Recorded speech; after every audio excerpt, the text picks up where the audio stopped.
E acabou que lá no vídeo de função quadrática eu nem mencionei a forma geral, né? Eu falei das outras duas e esqueci de falar sobre essa. Mas agora que eu já fiz um outro vídeo ensinando a completar quadrado, acho que a gente pode fazer o completamento de quadrado nessa daqui.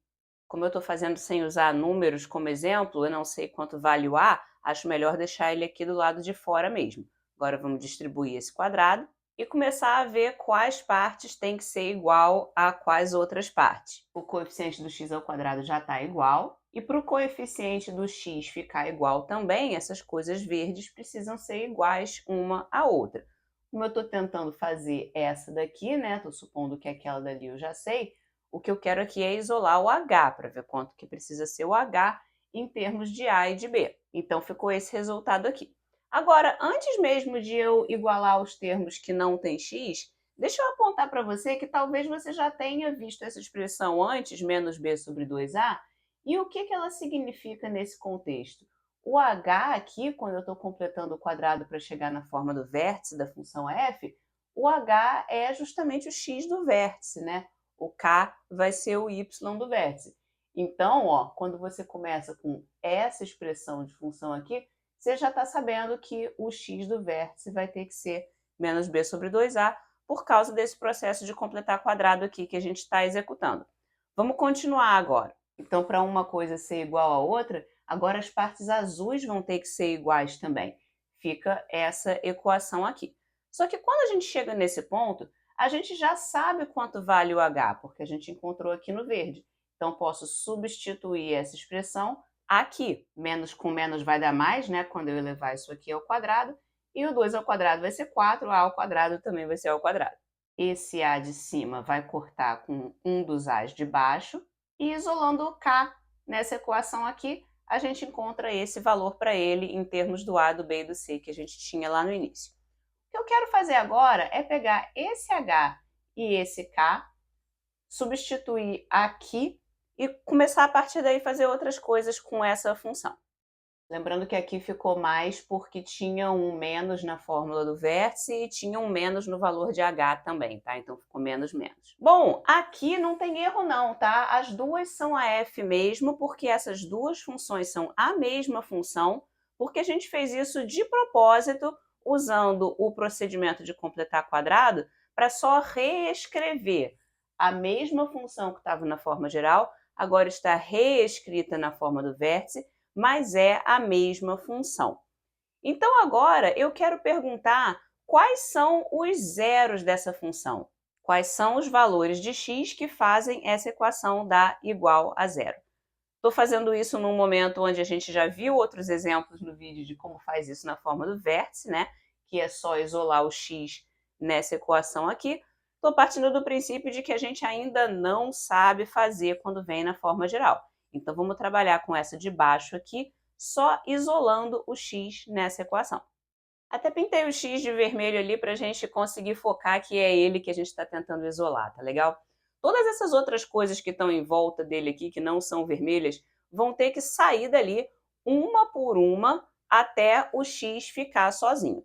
E a gente vai fazer isso cada uma de uma vez, sempre fazendo a mesma operação dos dois lados da equação, começando pelas coisas que estão mais longe do x, né? Mais soltas nele.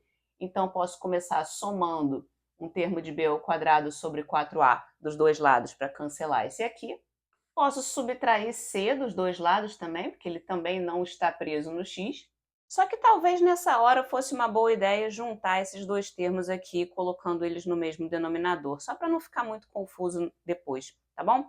Esse aqui tem o denominador 4a, esse aqui não tem, então eu multiplico por esse 1 verde aqui, que é 4a sobre 4a, muito espertamente para agora elas duas terem o mesmo denominador e eu posso juntar. O próximo passo que eu vou querer fazer agora, que não tem mais ninguém somando nesse pedaço aqui, vai ser dividir pelo A, tá bom? Quero dividir os dois lados por A para que esse A não esteja mais aqui. Vou escrever isso como multiplicação por 1 sobre A. Do lado esquerdo, os A's vão cancelar. E aqui do lado direito, que já tinha um A embaixo, agora tem 2, né? Vai ficar um A ao quadrado aqui. A próxima coisa da qual eu quero me livrar para o x vermelhinho lá acabar ficando sozinho, ainda falta isso aqui e isso aqui. mas eu tenho que tirar isso aqui primeiro porque está mais do lado de fora. Como é que eu tiro um expoente de 2? É fazendo raiz quadrada dos dois lados.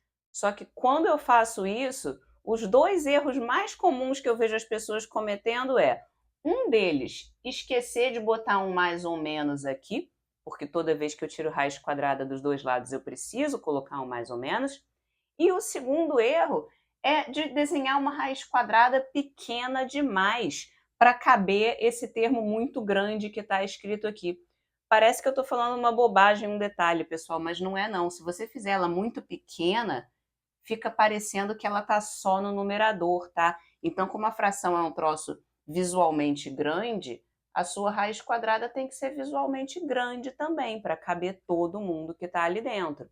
Porque é só assim que você vai perceber que não só o numerador de b ao quadrado menos 4ac está dentro de uma raiz, mas o denominador de 4a ao quadrado está tirando raiz dele também.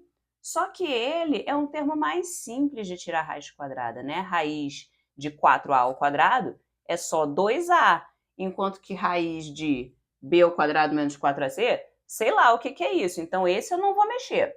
Mas o denominador eu vou simplificar com essa raiz quadrada sim, tá? Aí ficou assim. É legal fazer essa jogada, até porque você vê que 2a é o mesmo denominador que tem na fração do outro lado, né? Então vai ficar mais bonito no próximo passo, quando eu subtrair dos dois lados b sobre 2a, que é a última coisa que está faltando fazer, porque aí o x vai ficar sozinho. Subtrair ele dos dois lados, agora aqui na direita eu tenho duas frações que têm o mesmo denominador, então eu posso juntar elas. E muitas pessoas gostam de decorar isso como resultado final, que em muitas situações pode ser útil sim. Porque se você não decorar o resultado de fazer o completar quadrado e depois igualar a zero, nessa generalidade, com números A, B e C, você sempre tem a opção de fazer todos esses passos com os números do seu exemplo, quando você se deparar com uma equação daquele tipo ali. Digamos que o A fosse 2, o B fosse 6, sei lá, uns números lá do seu exemplo. Então você pode, em vez de ter um resultado final memorizado, você sempre pode completar os quadrados antes de igualar a zero, e aí igualar a zero nessa situação aqui já é uma coisa mais simples, né? Porque você só tem o x aparecendo uma vez, basta desfazer usando as operações inversas. Lá em cima não, quando você tem o x aparecendo duas vezes, você não tem essa técnica de operação inversa em sequência até só sobrar o x, né? Porque você começou com 2. Então você sempre vai ter essa opção, você não precisa do resultado decorado. Por quê? Como eu falei lá no vídeo de completar quadrados, apesar de que fatorar depende um pouco de sorte, de serem números que colaboram com você, para você conhecer a soma e o produto e tal, completar quadrados não precisa disso. Completar quadrado você sempre pode fazer com qualquer número. Então, não é essencial decorar esse resultado final aqui. Mas tem vantagens, é claro que o que eu fiz em 8 ou 9 passos aqui, você vai fazer em 2 passos se você souber o resultado final decorado, tá? Então é um atalho. Se você estiver interessado em decorar um atalho para fazer as coisas mais rápido, beleza, pode ser útil, mas só não pensa que é a sua única opção, tá? Porque não é.